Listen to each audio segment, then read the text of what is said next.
चलो स्पर्श गुरुमा जी, जैसा कि आपने मुझसे मेरी रिकॉर्डिंग भेजने के लिए कहा था, मैं उस हिसाब से आपको सारे अनुभव अपने रिकॉर्डिंग में भेज रहा हूँ। मैं आपको शुरू से अब तक की सारे बात अपने शब्दों में बताता हूँ।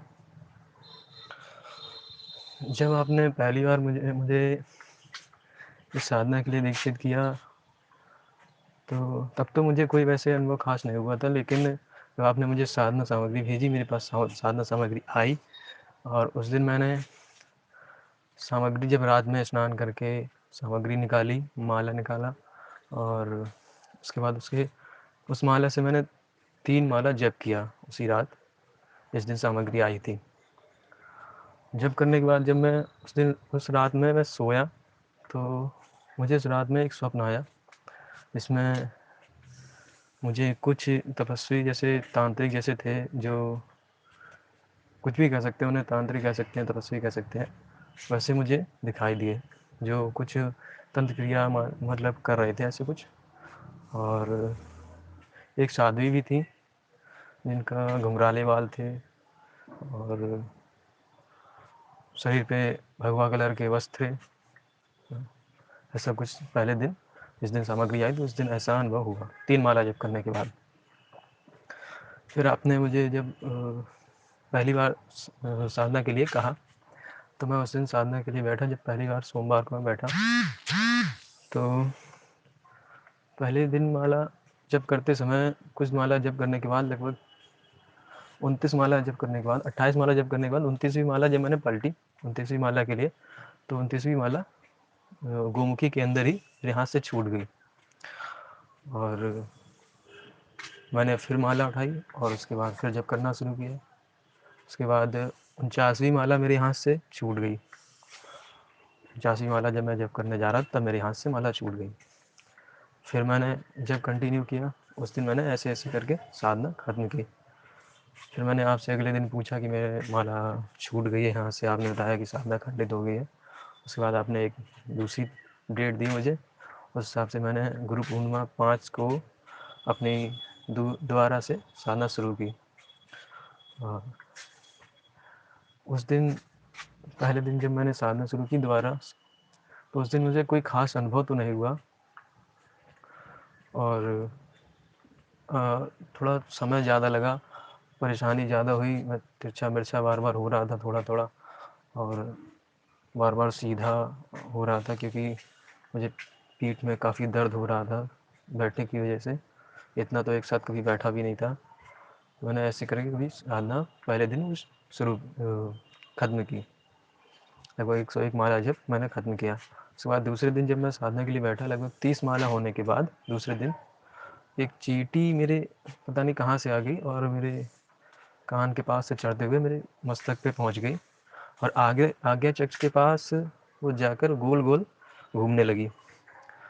तो उससे मुझे एक बहुत वाइब्रेशन फील हो रही थी आज्ञा चक्र पे, और काफ़ी लगभग 1 मिनट तक वो घूमती रही और 1-2 मिनट तक वो ऐसे ही काफ़ी वाइब्रेशन फील होती रही। मैंने भी उससे कुछ नहीं किया और जो हो रहा था होने दिया। उसके बाद वो धीमे से उतरी और मेरे कान में घुसने लगी जाके कान में। तो फिर मुझे उसे टच करना पड़ा, उसे हटाना पड़ा वहाँ से। मैंने उसे हटाया, ऐसा उस दिन हुआ। और फिर उसके बाद तो मुझे कोई ख़ास अनुभव नहीं, लेकिन हाँ, लगभग छठवें दिन, तीसरे चौथे दिन, पाँचवें दिन ऐसा कोई अनुभव नहीं हुआ। साधना चली और थोड़ा ध्यान अच्छे से होने लगा और साधना अच्छे से होने लगी, थोड़ा कम समय लगने लगा और ज़्यादा हिलना डुलना नहीं, मतलब अच्छे से सब होने लगा। उसके बाद छठवें दिन जब मैं साधना के लिए बैठा, तो वैसे ही अपना विधि विधान से जैसे मैं करता हूँ, जैसे आपने बताया था, गंगा जल और छिड़कना पहले, उसके बाद जो अभिषेक, उसके बाद पूजन, रोल और और कपूर, लौंग और पीली सरसों जो आपने जलाने के लिए बताया था साधना से पहले, वो भी किया। और पूजन करके मैं हनुमान चालीसा का पाठ करता हूँ, उसके बाद सिद्ध कुंजिका का पाठ करता हूँ, उसके बाद शिव चालीसा और पंचाक्षर स्तोत्र का पाठ करता हूँ, उसके बाद गणेश जी की माला और फिर मैं अपने आपके दिए हुए मंत्र का जाप करता हूँ। ऐसा उस दिन मैंने किया। तो लगभग 90 माला होने के बाद जब मैंने लगभग आँख खोली तो मैंने देखा कि 84 माला के बाद जब मैंने आँख खोली तो मैंने देखा कि वो दीपक बुझ चुका था। और मुझे एक बहुत सा धक्का सा लगा कि मेरी साधना फिर से खंडित हो गई, फिर से मेरी मेहनत बर्बाद हुई। और ऐसा मुझे बहुत गिल्टी फील हुआ क्योंकि मेरी गलती की वजह से हुआ। मैंने देखा नहीं, मैंने आँख नहीं खोली, मैं ज़्यादा मगन हो गया उसमें। लेकिन जैसे तैसे मैंने उसको फिर से जलाया, फिर से साधना उसके पूर्ण किया। उस दिन साधना जैसे तैसे पूर्ण की, बिना मन के, वैसे मन नहीं लग रहा था साधना पूर्ण करने में। फिर भी मैंने पूर्ण की। उसके बाद मैंने उस दिन अगले दिन आपसे पूछा कि मेरी दीपक बुझ गया था और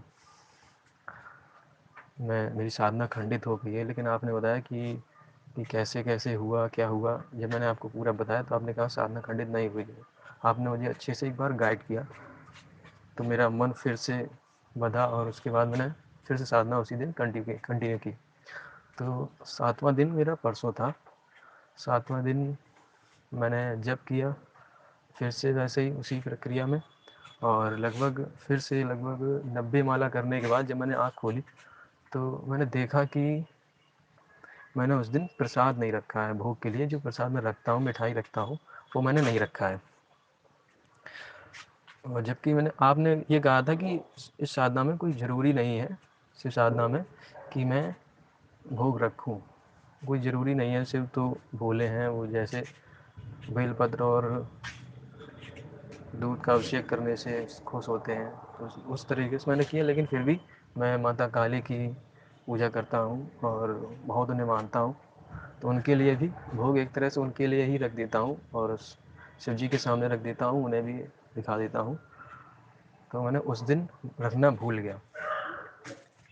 जब मैंने 90 माला के बाद उसे देखा तो मुझे थोड़ा डर लगा कि मैं माता का भोग रखना भूल गया, मुझे बहुत बड़ी गलती हो गई। फिर मैंने माला पूर्ण की, उसके बाद मैंने माफ़ी मांगी, माता मैं गलती से भूल गया, मुझसे गलती हो गई। और मैंने आरती की शिव जी की, और उसके बाद मैं माता जी की भी आरती करता हूँ कपूर और लौंग से। तो माता की आरती के लिए जैसे ही मैंने कपूर और लौंग उस दिन जलाया तो उस दिन जैसे मैं आरती शुरू की तो अचानक से वो आग ही गायब हो गई।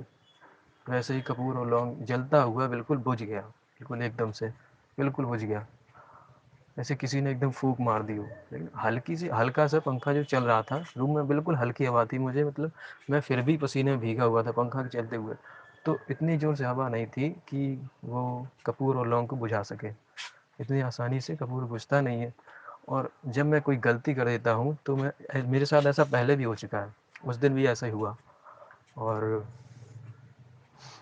जब वो कपूर और लौंग अचानक से बुझ गई तो मुझे लगा कि हाँ, ये मेरी गलती की वजह से हुआ है, ये मेरा संकेत है, माता ने दिया है। और मैंने फिर माफ़ी मांगी, फिर एक बार उनसे, और फिर से मैंने उस कपूर लौंग को जलाया। फिर से मैं आरती जैसे ही करने लगा, एक बार फिर वो उसी प्रक्रिया में बुझ गया, अचानक से एकदम बुझ गया वो। उसके बाद मैं और ज़्यादा डर गया। मैंने कहा ऐसा तो कभी नहीं हुआ कि 2 बार बुझ गया हो दीपक। और जलते-जलते मैं बहुत डर गया। मैंने फिर से एक बार जलाया, अब की बार मैंने और माफ़ी मांगी। मैंने कहा माता मुझे माफ़ कर दो, और